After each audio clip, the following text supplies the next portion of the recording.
Goodbye, Dead by Daylight. I hate to leave, but I am tired of you. A few years ago, I started this game after my friends invited me, and it was a blast. Even after all my friends left and it was just me moving over to Killer, it was still fun. I have played many games, from tactical shooters like Valorant and CSGO to roguelites like The Binding of Isaac and Slay the Spire, but I have never felt like I was actually good at any of these games. But then, you came along. I learned Killer, and I was getting 4Ks almost every match. Not to brag. I felt like I finally found my game, and I was very confident about that. So much confidence that I got the courage to download OBS and start streaming. I started a YouTube channel and started posting gameplay and giving advice. I played so much that I was able to rack up 2,500 hours in 2 years. I racked up every achievement multiple times. I completed every single tome. All this to say, I feel like I dissected this game inside and out, so it was really disappointing for me to realize that with every chapter that came out, nothing had really changed. Sure, the new Killer would have new mechanics, but what those mechanics did were just repeats of what was already in the game. So many matches played out so similarly that they all blurred together, or I got deja vu, and I'm tired of it. So I'm done playing and moving on. But I hope you'll join me as I look down memory lane for a little bit and come up with some things that might lead to a more hopeful future. Fair warning, this video is pretty negative. I'm going to talk about my perspective and how I would want the game to change. Nothing factual really. I do enjoy DBD, love the game, had good experiences in it, but this video is for me to vent and put my ideas out there. Think of it like a verbal diary, if you will. I can't stop thinking about this game, like that one annoying song that won't leave your brain, even though I already decided to stop playing. So I hope telling someone, you specifically, dear listener, about my thoughts, that I can finally kind of move on and think about other games. How about we start with Killers? After all, I was a Killer main. It honestly just grew stale. Sure, the new Killer would have new mechanics, but what those mechanics did were just repeats of what was already in the game. I got so excited when Chucky came out. I thought, finally, a new way to play. A short little guy, third-person camera and all that, but he feels and plays the same as any other Killer. I know many mains will probably think, but actually, my Killer plays differently and is unique. You're right, every Killer has different powers and uses them in a different way, but Hillbilly, Chucky, and Oni all dash and curve around pallets. They just all do it slightly differently. I'm just trying to say that while new content is always being added, it never felt like the added things changed the game. The new Killer still had to play by the same rules and go through the same motions of chasing Survivor. So now, while new releases like Alien, Dracula, and now the new Houndmaster look cool, I don't want to patrol generators until I see a Survivor, run around a pallet 3 or 4 times, hit them, and repeat. I've done the mind games, I've done the weird builds, I've played the meta and sweated. I've tried all the Killers and I want to experience them in a new way. Because picking up Dracula and using Pyramid's punishment, then phasing like Spirit and dashing like Wesker is like eating chocolate ice cream instead of vanilla ice cream. The flavor may be different, but you still eat it the same way, and you still get brain freeze. After I started feeling this way about Killer, I played more Survivor, which I'll admit I was not nearly as good at, but I could still get my loops in. However, getting found first, then getting tunneled and camped 5 games in a row got boring. Sure, chases are the best part of the game, but when a Killer is fully optimized to get to a 3v1 within a minute, and you are in a solo queue, there is not a lot you can do. Even when I'm not getting tunneled, I found most games someone else got tunneled instead, and I just got to sit on a generator and hold mouse 1. Riveting. It once again got boring going in and predicting how the match was going to go, and only having so many options outside of just throwing the match and goofing off, which I couldn't do. I blame being empathetic and not wanting to ruin the game for my other teammates, who obviously didn't feel the same way in DC at the earliest inconvenience. I'm looking back at this time, by the way. I have not played since a couple months before the Houndmaster came out, so I know I had good games. I know I could still have fun, but those moments ended up being far between, and it was exhausting holding out hope for something better. Oh, I had so many gripes with the game. On both sides, everyone seemed out to get each other, and not in a fun video game way. The solo queue survivor experience I already touched on, but the killer was just as bad. Win, tie, or lose, by an inch or a mile, I would get told to kill myself. I banned a lot of people in my Twitch chat that decided how I played was wrong and needed to tell me about it. It was honestly quite eye-opening and sad. I always said I was too empathetic on Survivor, but that extends to Killer too. I try not to tunnel in camp because I didn't want the people I played against to suffer. Until the end of the game, of course. I wanted to win, but I'd always rather win by two-hooking everyone. Now, I'm not trying to say I'm some saint. I've also had my rough days, and Killer is stressful and you are not always nice. But many of the Dead by Daylight community seem to carry some serious emotional baggage and seem to just be looking to dump it on anyone who you perceive slighted you. It was exhausting trying to have fun while looking at every other character as an individual human being, so it totally makes sense why so many stopped caring, stopped going by those Killer/Survivor rulebooks and just played for their own enjoyment. Screw how anyone else feels. This problem's on me though. Again, this is my little public diary entry, but I've also lurked around in DBD's Twitch space. I've seen the small streamers' chats. A lot of people just use it to complain. Unsolicited venting about mechanics and trying to find anyone who agrees, or anyone willing to argue. A lot of the community uses smaller streamers who don't have large chats and read most messages as practically unpaid therapists. It makes it kind of hard to look at the other side and understand them and agree with them, when a lot of people just seem to be looking for others to yes-man them and agree with them. Another thing that bugged me was the perks. Too many, right? But too few that were worth it to use. There were always about 10 perks in the meta that you could always expect.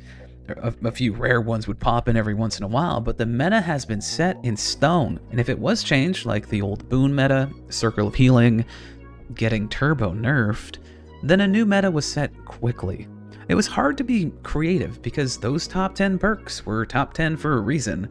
A killer not rocking the best gen regression build either needs to stomp the entire match, or the gens were done in a blink of an eye. Oh, I am legally allowed to exaggerate, by the way. Survivors not running anti-tunnel or gen progress perks would fall behind a killer often very willing to tunnel the 4v1 into a 3v1 quickly. Don't run meta, get sent back to the lobby. Want to run a fun build with your friends? Killer is looking to play the tunnel simulator. Once the game starts, both sides have an expectation for what the other side is bringing.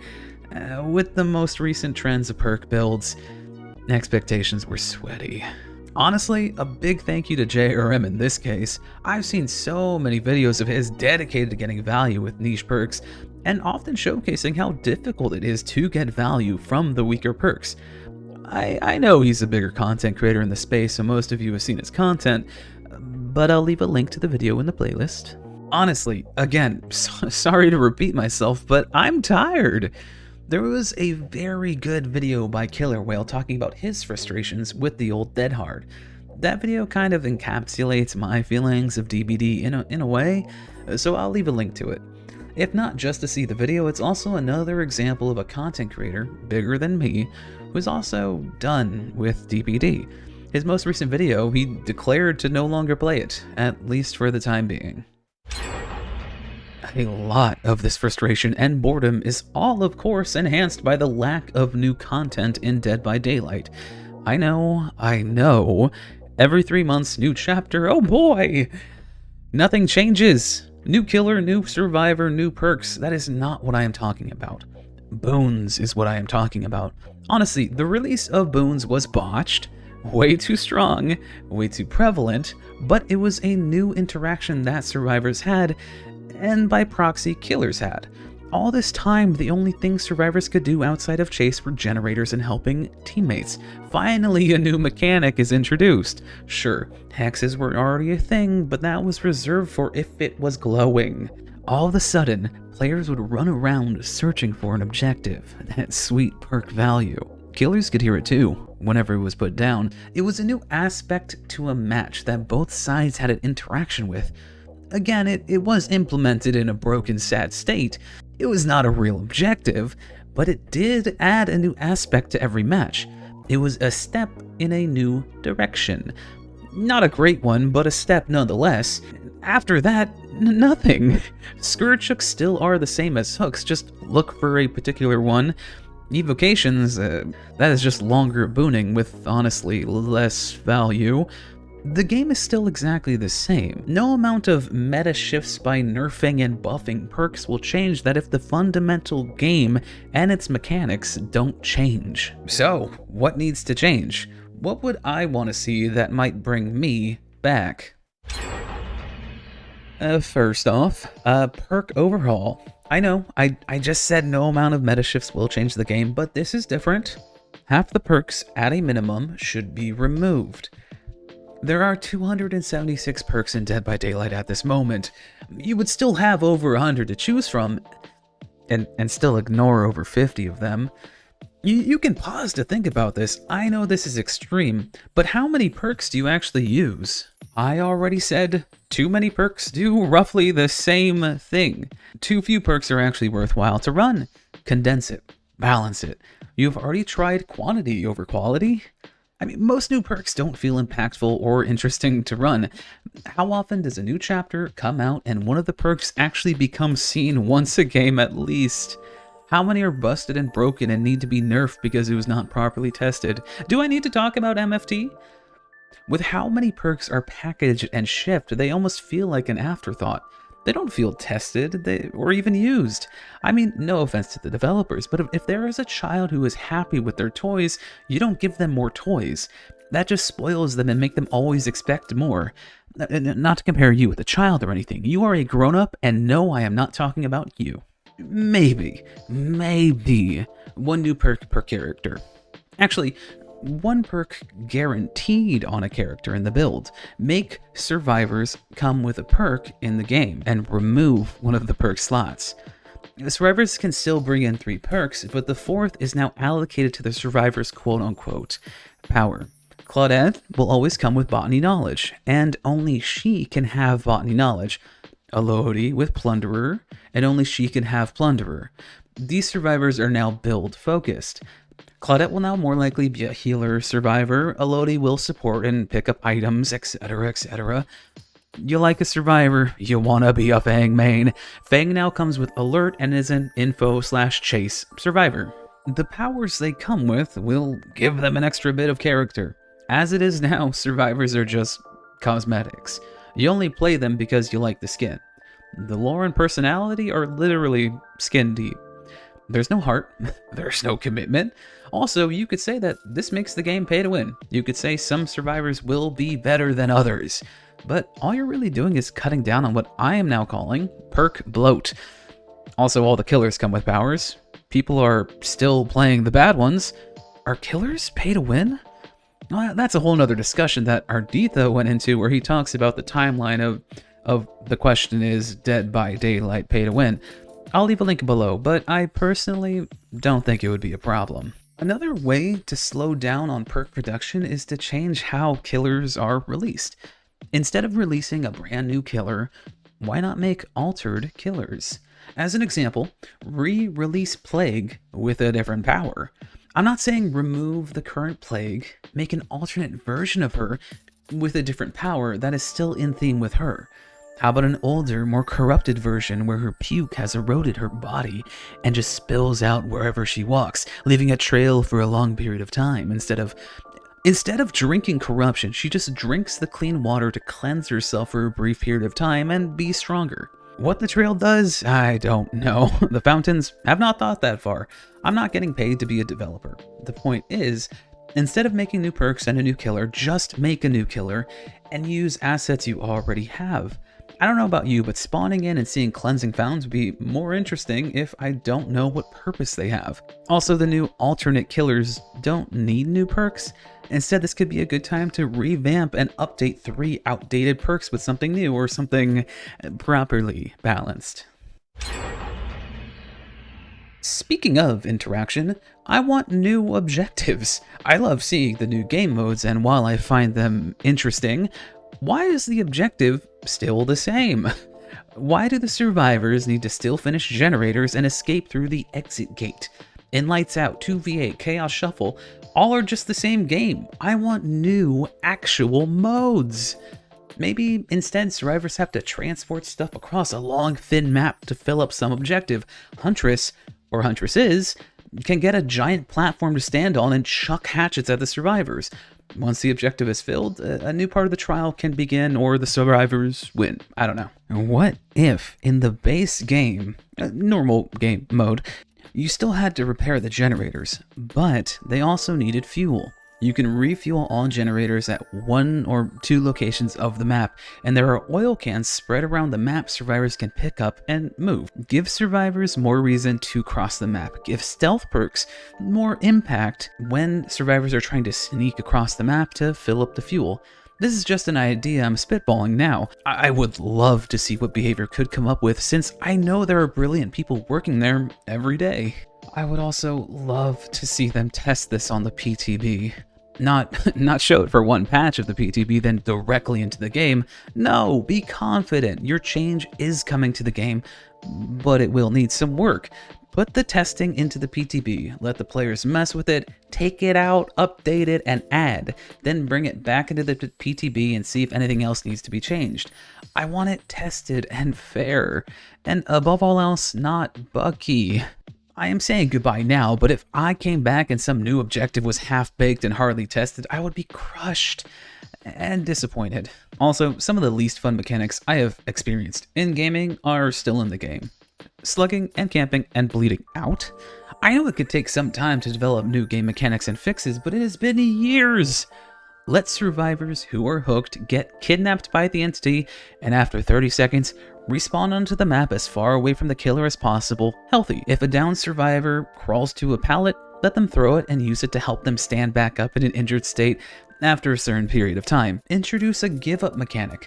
Giving up or forfeiting is basic to competitive games. When a survivor is at a certain percentage of health, and or all survivors are down and there are no perks for picking up, let them give up. I feel it needs to be stated again that any actual changes should be given time in the PTB for testing and balancing before being in the game. I'm not saying a survivor getting hooked and then respawning 30 seconds later should just be added to the game. Make changes to the game so that this can function in a fair way for both sides.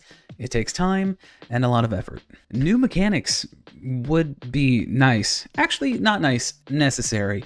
I mentioned boons earlier. I want more. Survivors have window vaults and pallets. These are at filler loops and jungle gyms. I want something new. I'm not saying keep the pallets and windows as is and add more. I'm saying remove some of the pallets and windows and replace them with a new chase/defense mechanic. I really believe that chasing has become stale. Many content creators are practically copying and pasting their old videos with the same text. Think of the content creators. What if I don't know tall grass patches? I'm thinking Jurassic Park 2 levels.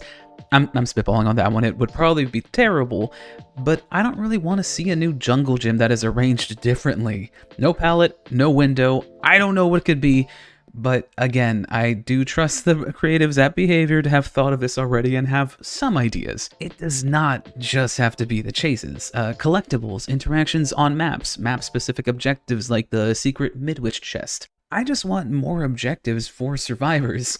The more things survivors can do, the more different scenarios killers can have while interacting with survivors. Alright, the final thing I would love to see changes for. The lore of DBD needs to be told in new ways. It is not bad, it is just stuffed in the back corner behind walls of text in tomes and archives. Don't get me wrong, it is cool, but I would love to hear more of it in the game rather than read about it in the tomes on my own time. Trust me, I know what I'm about to say is a lot, monetarily. More characters should have voice lines. Most of the older characters only pant when they are running and scream when hit or hooked. Show more personality. Dwight should spawn in with some form of dialogue. Have him mumble, sound scared, but give us something. Give him voice lines when seeing specific survivors for the first time, or when saving a survivor off the hook. Then repeat this for all the survivors and killers. I know it is a lot, but voice lines and reactions can give so much to the player base and give people reasons to actually have a main. Let Yoon Jin show off her attitude. Her perks describe her as a selfish person. Show that off when she sees someone she doesn't like. Unhook someone, tell them off. Another survivor, scoff in disgust. Also, the overall lore can be easily changed to fit this. It just takes a little bit of a rework. Instead of the entity pulling from multiple dimensions and realities, condense it. One dimension, one Earth, have the real survivors and killers that were taken be in a chronological order. This can let them reference each other and give characters like Hattie and the new cultist who knew about the entity before being taken more lore significance and exposition. Next, all the licensed killers and survivors are not real. The entity is already known to consume emotions and has enough intelligence to know good ways to elicit these emotions. Have the entity also read memories. It keeps tomes of the survivor's memories where it learns about the iconic horror icons and the protagonists who fight them. It then recreates them from memory into the trials. Let's say Dwight was a big fan of Bill from Left 4 Dead series. How much positive emotions would he get from seeing his hero show up and help him in the fog? Then, how many negative emotions would he get from watching the killer beat up Bill and hear Bill scream on a hook in the distance? This even lets killers like Nemesis, who are inconsistent from his Resident Evil counterpart, make more sense. Why does he not have a rocket launcher? Entity forgot about it. Hell, add a voice line for Fang. She can say, "Wait, where is the rocket launcher?" Fang is now a Resident Evil fan. Boom, more characterization for the character you want your audience to connect to. Look, I just find it a bit weird now that there are 38 killers and 45 survivors, and only Chucky actually has a personality. I would also love to see more creative side projects in games that explore the lore and the actual characters from DBD. The casting of Frank Stone was cool, but I really wish that more characters from the game were used. Some characters we already know to, hook us into the story. Hooked on You was a fun joke project with characters we know, but it would have been cool to have something with actual lore implications. Imagine a game set in the style of The Mortuary Assistant. The main character is Sable. The location is the movie theater. She spends the whole game trying to do her job as the unknown makes increasingly more aggressive attempts to kill her. Then, it ends with us seeing the entity take Sable into the fog. How about Hattie? Also in the Mortuary Assistant style of the game, as the Dredge uses the people it consumed to torment her, toying with her until he is ready to consume her as well, only for the entity to come in and consume them both. Imagine we see Blight, before he was Blight, go through an escape room of chemistry to concoct his serum to escape the entity, only for the ending to have the entity corrupt and inject him with his own creation until he becomes the Blight we know today. Man, that would be cool. I'd love to see Otz get jump scared by the Dredge, too. Alright, let's bring it to a close. I want to reiterate, I do love the game. You don't spend 2,500 hours on something you don't like. However, the game has grown stale as DBD fails to evolve and grow. The same old standard just doesn't do it for me anymore. I want to see the game grow and change, and while I don't expect it to be in the way I envisioned in this video, I'm glad I got out some of my personal ideas that have been rolling around in my head. I am deeply grateful to Behavior for the experience that was provided, and I hope my ramblings came off as me venting my frustrations and offloading some ideas rather than an attack at the company or personnel who have worked on this game. Again, you have done a wonderful job. I just personally need something new, so I'm leaving. Goodbye, DBD. Goodbye, Killer, and goodbye, Trail of Torment. You were all the best of the last few years. I think I'll talk about Elden Ring next. If you made it this far into the video, thank you for listening to my verbal vomit. I know it was a long one. Are you still playing the game? Have you stopped? What is something that is keeping you playing, or what is it that finally made you put down the game? I'd love to read and respond to some comments below. Thank you. Goodbye.